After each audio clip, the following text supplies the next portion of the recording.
Makanya saya sering mengatakan hanya orang yang berani tersesat yang tidak akan pernah tersesat.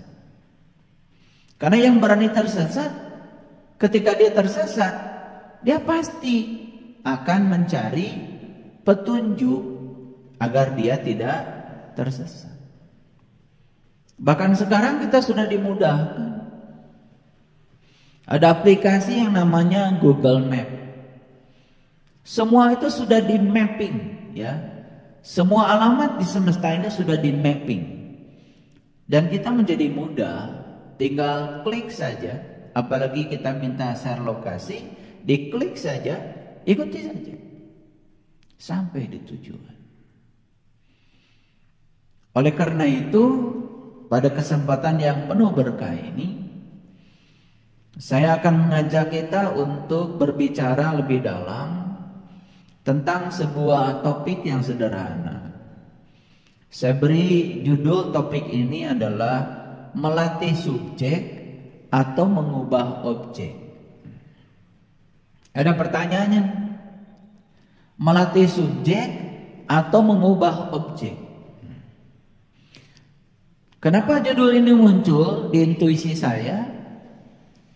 Karena saya melihat kenyataan hidup manusia lebih banyak menghabiskan energi untuk mengubah objek daripada melatih subjek. Padahal ketika kita mengubah objek, hadiahnya neraka. Tapi kalau kita melatih subjek, hadiahnya surga. Jadi banyak orang yang ingin surga, tetapi tidak mengerti surga itu apa. Seperti banyak orang yang takut neraka, tapi tidak mengerti neraka itu juga apa. Padahal di Quran jelas-jelas dikatakan, neraka dan surga itu bukan masalah geografis. Tapi neraka dan surga itu adalah masalah psikologis. Masalah mental. Masalah sudut pandang. Itu sebabnya kadang-kadang kita sering salah paham memahami sesuatu. Katanya dulu Nabi Adam dan Siti Hawa tinggal di surga. Dan kemudian tergoda oleh setan. Lalu beliau berdua memakan buah khuldi. Nah, gara-gara memakan buah khuldi, harusnya kalau tempat awalnya surga, tentu saja tempat barunya adalah neraka. Loh, kok tempat barunya dunia? Katanya Nabi Adam dan Siti Hawa itu diusir ke dunia. Apa dunia sama dengan neraka? Kan harusnya kalau terusir dari surga, tempat barunya neraka dong. Tapi tempat barunya adalah dunia. Bahkan kita sering berseloroh, bikin dagelan. Beruntung ya, kita berterima kasih sama setan. Gara-gara setan godain Adam dan Hawa makan buah khuldi, maka Adam dan Hawa jadilah datang ke dunia. Dan gara-gara itulah kita menghuni dunia. Kan gak nyambung. Padahal itu bukan cerita sejarah. Itu cerita kekinian sekarang. Adam dan Hawa adalah ruhani dan jasmani kita. Surga dan neraka itu ya tubuh kita. Kita mau tinggal di surga, tinggal di neraka, ya terserah kita. Lagi tenang, adem, tiba-tiba ada yang nyeletuk, menceritakan tentang hal yang terjadi di masa lalu. Dan yang terjadi itu sangat menyedihkan. Nah, celetukan orang itu kemudian direspon oleh pikiran kita. Dan kemudian kita terlibat membicarakan kesedihan itu. Lalu saat itu juga kita menelan buah holdi. Ya otomatis kita pindah yang tadinya di ketenangan di surga menjadi ewuh pakewuh. Timbul kemarahan, mengingat masa lalu. Lalu tak tertahan, emosi juga muncul. Suasana yang tadinya adem tiba-tiba berubah menjadi gaduh.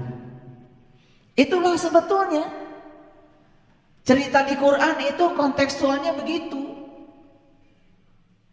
Adam dan Hawa diri kita sendiri, surga dan neraka juga ada di sini.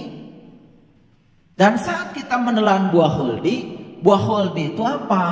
Buah holdi itu apa saja yang membuat pikiran kita menjadi kacau balau dan diizinkan menjadi kacau balau, itulah buah holdi. Kita lagi adem, tiba-tiba ada orang marah-marah sama kita. Dan orang marah sama kita kan bisa direspon atau tidak. Bisa direspon, kita jadi marah. Kalau tidak direspon, dibiarkan saja, ntar juga berhenti sendiri. Sebetulnya Quran itu cerita sesederhana itu. Cuman sudah menjadi cerita sastra. Kalau cerita itu seakan-akan cerita sebuah peristiwa yang terjadi di masa lalu. Padahal Quran itu sangat update, kontekstual, sekaligus juga konseptual. Dan kalau itu dibawa ke dalam kehidupan kekinian, Quran itu menjadi modern. Tapi kalau kita hanya membawa pada cerita masa lalu, Quran itu hanya cerita masa lalu, sejarah. Kalau nggak masa lalu, masa yang akan datang. Kekiniannya menjadi tidak ada. Nah, oleh karena itu, hari ini saya membawakan sebuah judul kecil saja. Dan semakin kecil, biasanya semakin dalam kita membahasnya, semakin menarik. Sehingga kita menemukan spesifikasinya.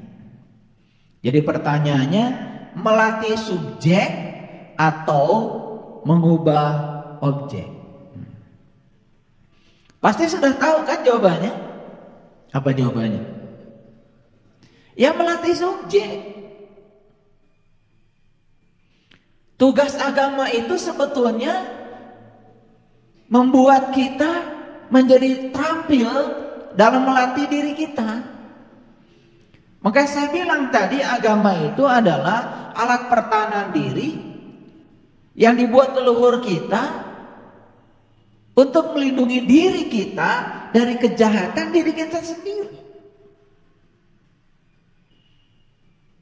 Nih, sekarang sedang hujan nih. Karena sudah diprediksi oleh BMKG. Ada yang namanya fenomena La Nina. Jadi tiba-tiba suhu dingin. Karena suhu dingin otomatis bibit-bibit hujan di angkasa sesuai dengan tekanan udara, sesuai dengan tingkat kelembabannya, yang biasanya di tekanan tertentu belum mengalami kondensasi, otomatis akan mengalami perubahan fase dari fase uap menjadi fase cair. Sehingga hujan kemudian intensitasnya menjadi banyak. Bukan hanya hujan, angin kencang. Namanya peristiwa La Nina.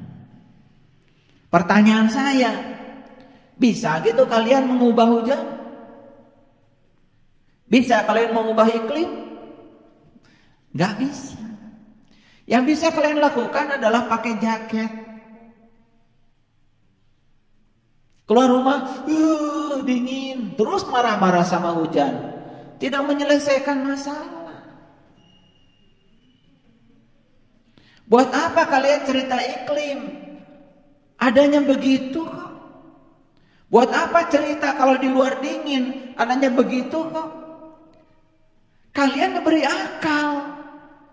Ya pakai jaket. Gitu aja kok susah. Daripada kita menutup mulut orang, kan lebih bagus kita menutup telinga sendiri. Karena mulut orang dibawa orang, bau lagi. Nutupnya gimana dibawa dia? Tapi telinga kita nggak bau kan? Dan milik kita, ada dekat kita. Tutupnya juga dibawa oleh kita. Ya tutup aja telingamu, kan selesai. Daripada nutup mulut orang. Inilah yang dimaksud oleh saya melatih subjek atau mengubah objek. Dan siapapun yang mencoba mengubah objek, hadiahnya neraka. Dan siapapun yang melatih subjek, hadiahnya surga. Jadi surga itu bisa diciptakan sekarang. Di sini saat ini sekarang. Kalau kita terampil melatih subjek. Terampil melatih subjek berarti terampil melatih diri kita sendiri. Paham sampai sini? Ini baru judulnya dulu. Kadang-kadang saya setengah jam cerita judul aja. Nah, kalau judulnya terlalu berat, ini kan enteng judulnya. Nah, judulnya enteng, tetapi implementasinya karena kita terbiasa menghukumi orang, menilai orang, menjustifikasi orang, terbiasa kita keluar ketika saya mengajak ke dalam menjadi sesuatu yang berat. Judulnya ringan, prakteknya biasanya yang berat. Betul? Iya, kan ada peribahasa semut ya di seberang lautan sana kelihatan, tapi gajah di pelupuk mata gak kelihatan. Memang karena kalau terlalu dekat ke mata ketutup kan, jadi nggak bisa lihat. Tapi itu peribahasa masuk akal. Biasanya begitu, ya. Nah, oleh karena itu saya mengajak kita semua, yuk kita sekarang mulai berfokus pada diri sendiri kalau ingin surga. Karena saat kita berfokus pada diri kita sendiri, maka kita akan menemukan kedamaian. Dan kita tidak menyalahkan siapapun. Makanya saya pernah mengajarkan, ungkapkan saja cinta, jangan memaksakan cinta, maka kamu akan dicintai. Mengungkapkan cinta berarti melatih subjek. Tapi memaksakan cinta, mengubah objek. Kan kita selama ini memaksa orang lain supaya perhatian sama saya, memaksa orang lain supaya baik sama saya, memaksa orang lain seperti yang saya mau, kan begitu? Itu namanya mengubah objek, hadiahnya neraka. Daripada kita susah-susah mengubah orang, yang orang itu juga bukan tanggung jawab kita, dan kita juga tidak punya kuasa untuk mengendalikan dia. Kita hanya punya kuasa mengendalikan diri sendiri. Kenapa kita tidak mengendalikan yang bisa dikendalikan saja, yaitu diri sendiri? Itu. Nah, oleh karena itu, sebelum masuk judulnya, saya akan searching dulu beberapa ayat, biar kelihatan ngaji. Kalau ngaji nggak pakai ayat tuh katanya nggak, kurang mantep. Kalian kan biasa pakai ayat kan, jadi serang pakai ayat dulu, biar kelihatan ngajinya. Oke, ayat yang pertama saya ingin menunjukkan Quran surat Al-Baqarah nih. Ini masih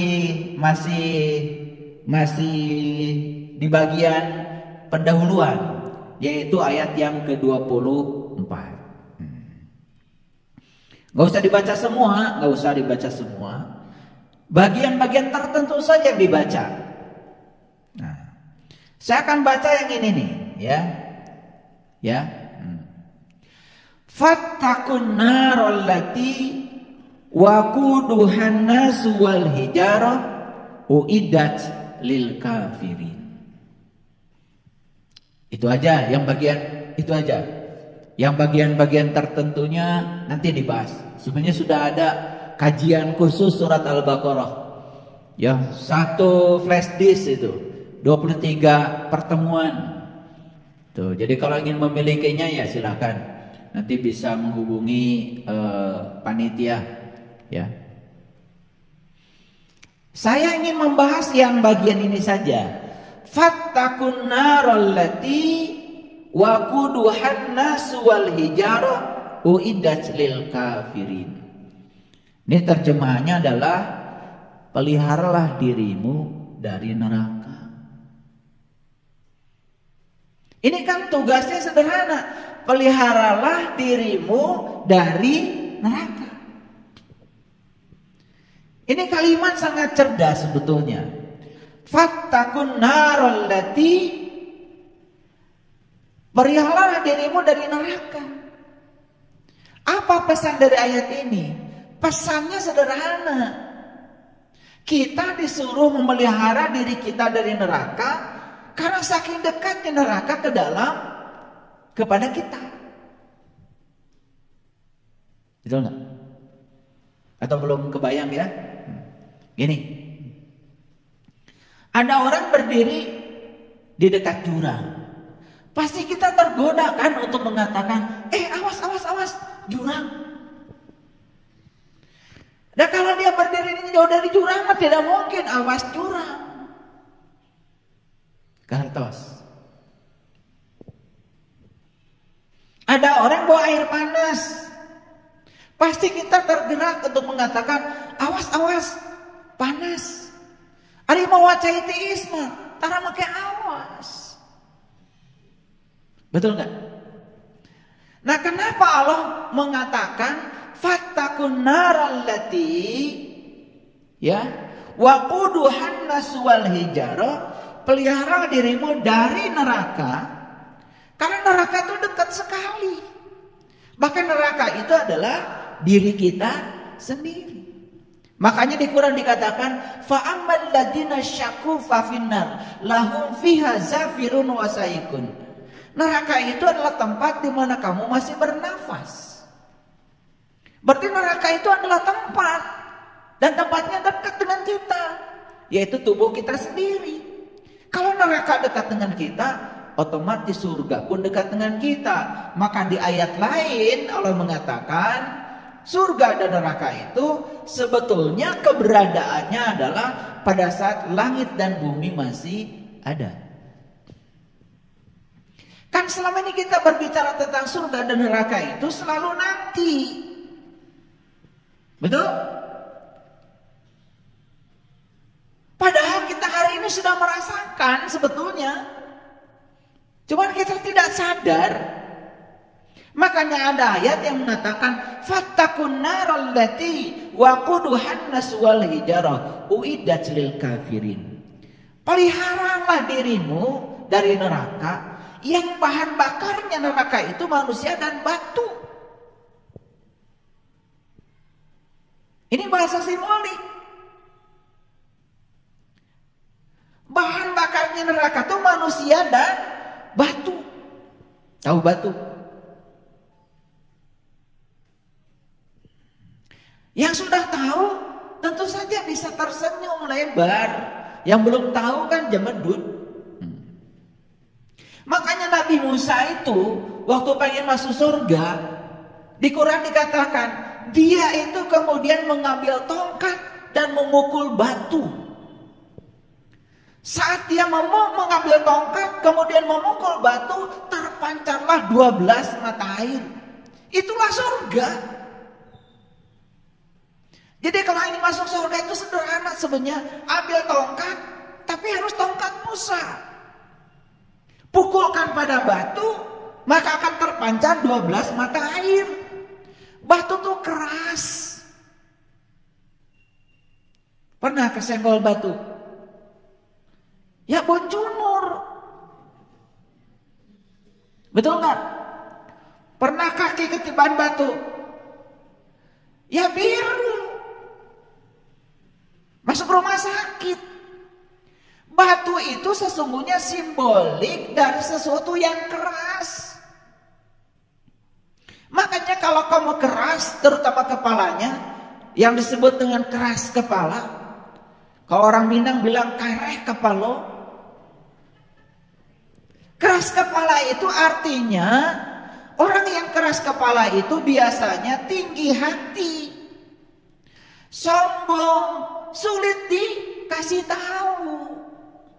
Padahal kerugian dari keras kepala itu bukan buat orang lain, buat diri sendiri. Makanya bahan bakar neraka itu dua, manusia dan batu.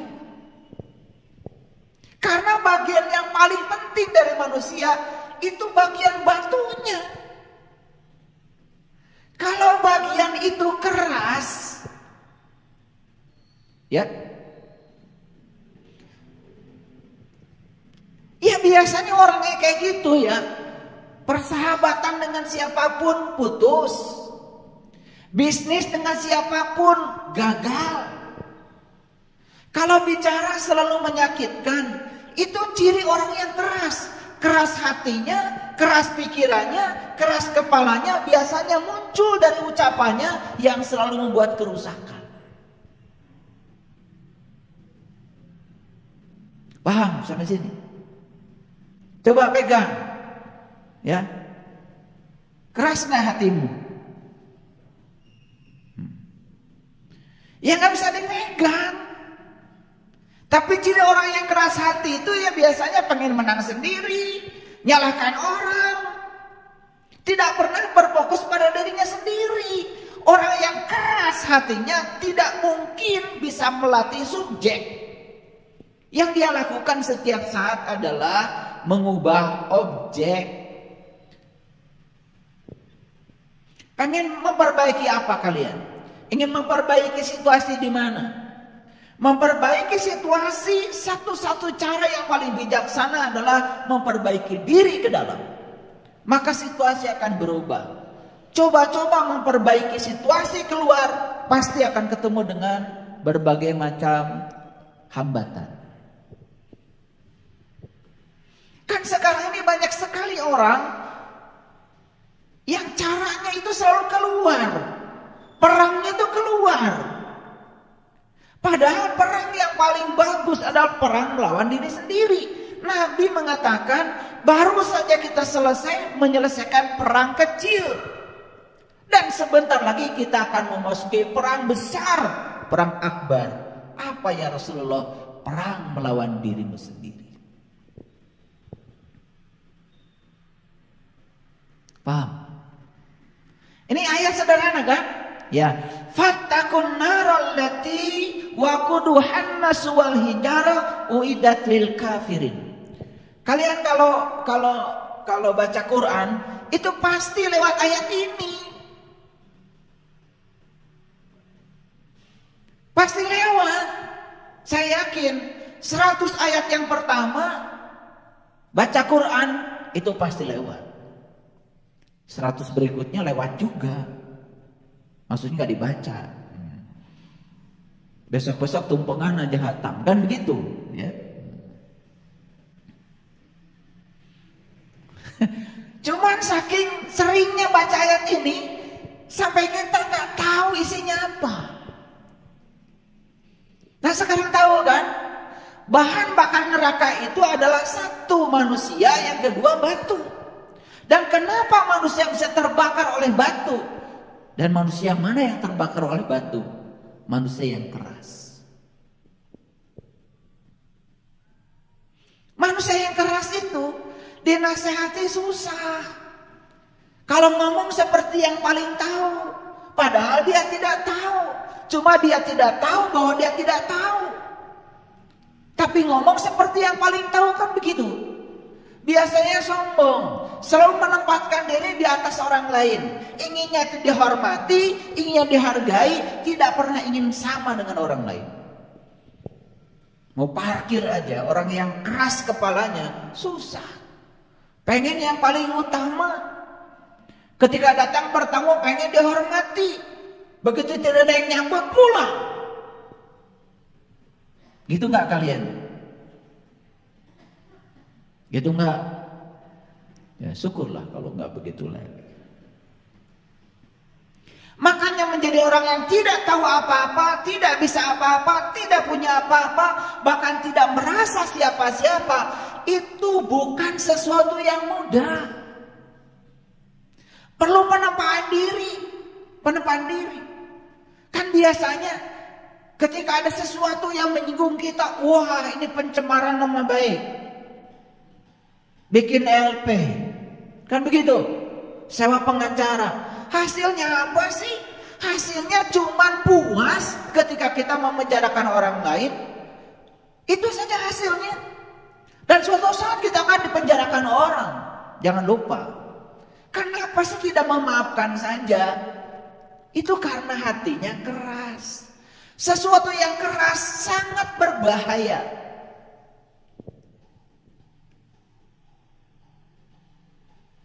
Pernah kesenggol yang keras?